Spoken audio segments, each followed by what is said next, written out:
Hi folks, this is All the Fruit. I just made it back to Germany 1 day ago and I'm already planning my next trip. It's gonna be most probably either southern Italy or Sicily or southern Spain. Well, firstly, why do I want to go on another trip so soon? Actually, it's not gonna be so soon. Right now, in Germany we have quite a warm and dry spell, so it's not too unsufferable to be here. And also I have a lot of work.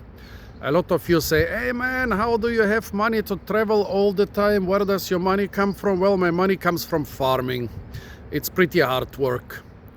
And well, I guess if some of you would be willing to do a similar hard work, you would also have the means to go on traveling so much.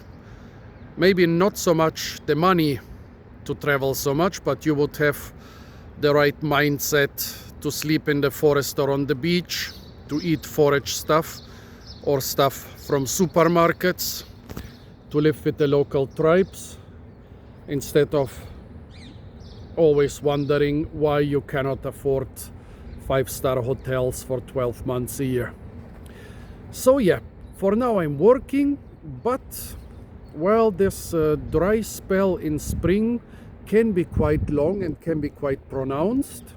It can be much warmer and drier than now.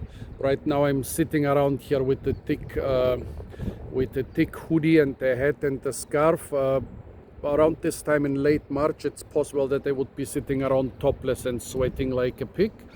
But yeah, even though those dry, hot spells are quite normal in Germany in spring, at some time in April or May, we are sure gonna have some cold spell of hopefully just a week or two with a lot of rain and pretty much impossible to work outdoors. And that's when I want to go on a trip.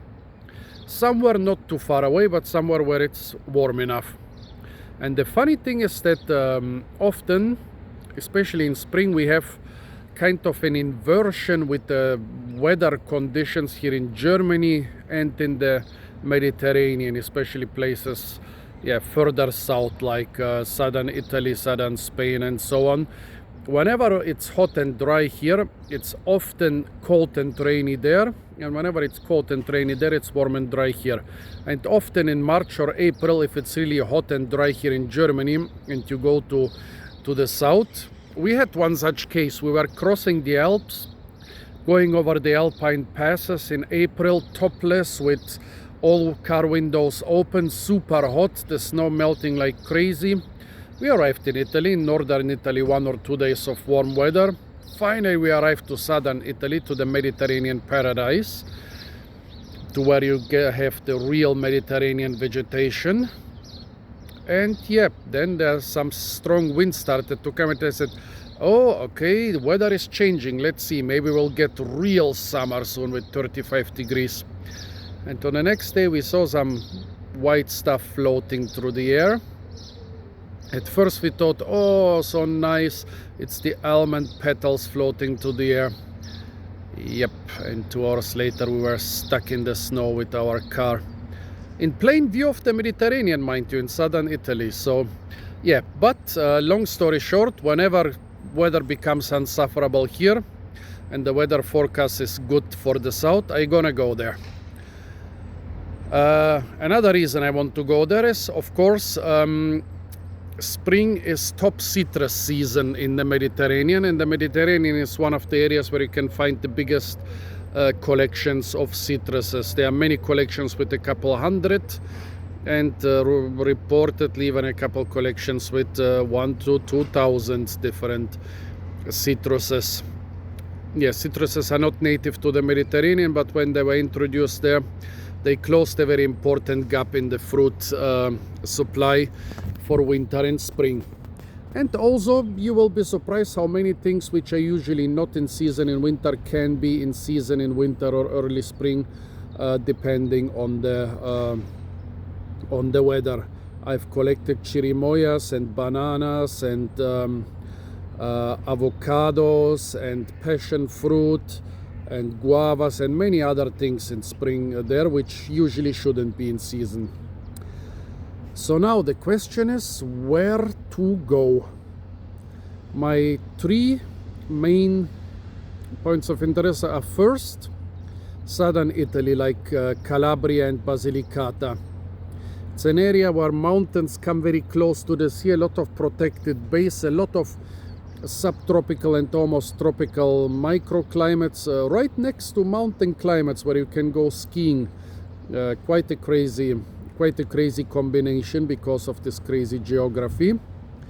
And yeah, they have a lot of crazy fruits. However, I'm not really familiar with any fruit growers or collectors around there. The second idea is Sicily.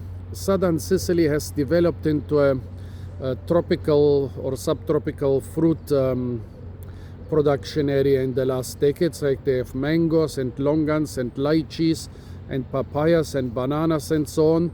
I was in Sicily once about over 15 years ago, and this was still not such a big thing. It was starting, but back then I didn't manage to see any of those. I was there in summer, in September, and I saw a lot of very interesting fruit and agriculture practices, but not those subtropical ones, which have developed greatly since then. I want to see them. I want to see them sooner or later.